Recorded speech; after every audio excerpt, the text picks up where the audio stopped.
Actually, knowing that Chloe was there, to have someone to do something with, made it possible, but actually I had no intention of running away from home when I got out of school that day. One day, shortly before her 16th birthday, Betty had stayed after school, playing basketball, and then it was at least a 2-mile walk home. I came home just wondering if I was going to make it.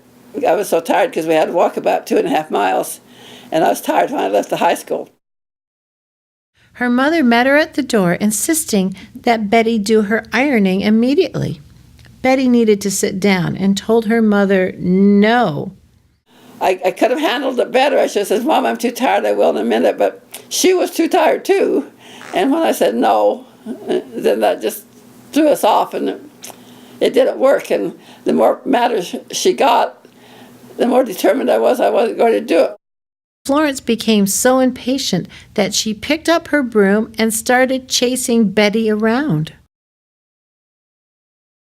When she got the broom, I just ran out, and then I was scared because I didn't know where to go, so I thought, well, I'll go find Chloe.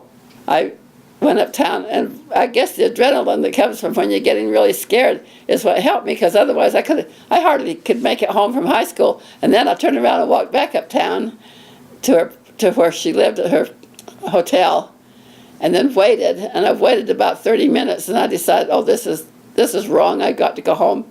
But as I went out to go home, my stepfather was at the counter, where the hotel counter, and to get out of it, he would have seen me, and that scared me to pieces. So I ran back in, grabbed what money I could off of her desk, and went out the window, out the fire escape, and went down. And that's what started the runaway. I got down and got to a theater because I was afraid I'd be caught. I got scared. It was an awful fear, and I don't know why. It would have been easier even if he had beat me up, which I don't think he would have done. It would have been easier than what I did. She sat down at the restaurant where Chloe worked. Chloe came by, and Betty ordered a malt. And she came over to talk to me, and that's when I told her what happened, and I wanted to run away, and she seemed to be willing to go. But she had to wait till she got off work. Betty nervously waited for what seemed like an eternity before Chloe finished her shift, and the two left. But it wasn't much of a plan. As they were both too scared to return to where they lived, they had a grand total of $2 and the clothes they were wearing as they caught a bus to the airport. But I know my heart was just beating so fast because I was afraid they were going to catch us, and I thought, now I wish they had, From there, they started to walk towards Wendover. It was winter, cold, snowy, and windy.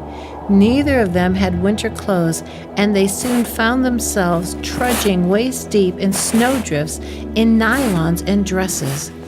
They caught a ride into Wendover from a truck driver, and from there they hitched a ride to Wells, Nevada, arriving at 3 a.m.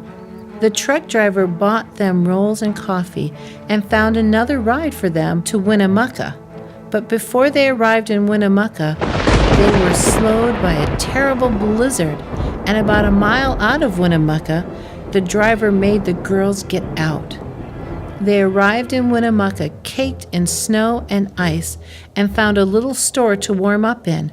We went over and tried to get warm and get thawed out, but then because it was a little town, and a little while later the truck driver came in, and we were afraid, so we left. But at least we did get dried out and get going again. Exhausted, they walked on towards Reno.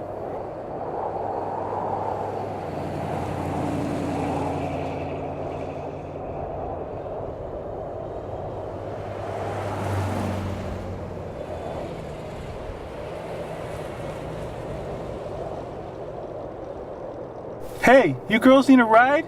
Yes, where are you going? Going to Reno. That would be great. Okay, get on in. They were picked up by a car with 3 boys in it. On their way to Reno, Betty slept as Chloe talked to the boys. When they arrived in Reno, the boys bought a chicken dinner for the girls. Betty was so hungry she ate till she threw it up in the restroom. They hitched another ride to Sacramento, and there they hooked up with another pair of truck drivers who took them to Inglewood, California.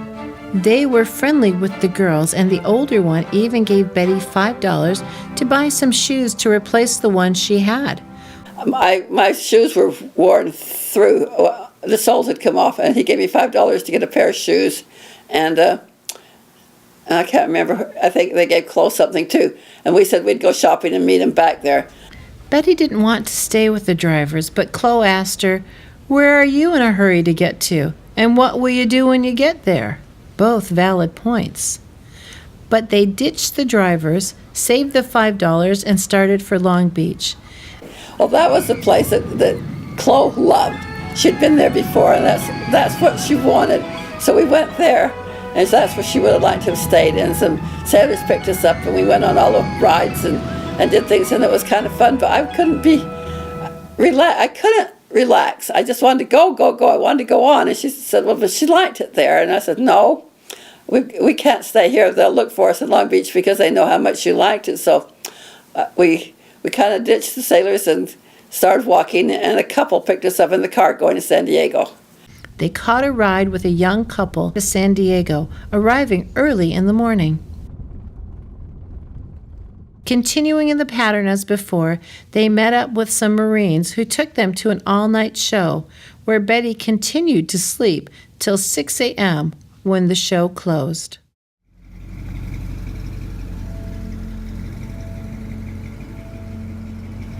The Marines had a hotel and wanted to take them there. Betty told Chloe no, but Chloe insisted, but Betty didn't budge.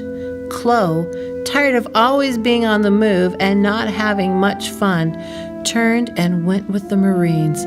Chloe had always followed me, and I'd walked a while and turned around, and she and the Marines were gone. I couldn't even see them. I never did see them again, you know. And then I was really scared.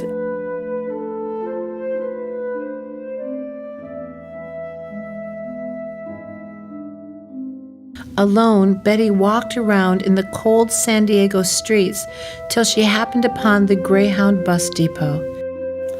And I went in because I was cold, and I stood by the heater, and no one would notice you because it was just thronging with sailors or Marines or people who was waiting for their buses. She went inside, went to the bathroom, washed her hair, and dried off, sat down on the bench and dozed. There was a clock where I sat from the bench. There was a clock looking that had a dong that went back and forth, and I watched it go back and forth, and it sort of hypnotized me. I mean, hours must have gone by, and I was all right with it in a kind of a half-day's sleep.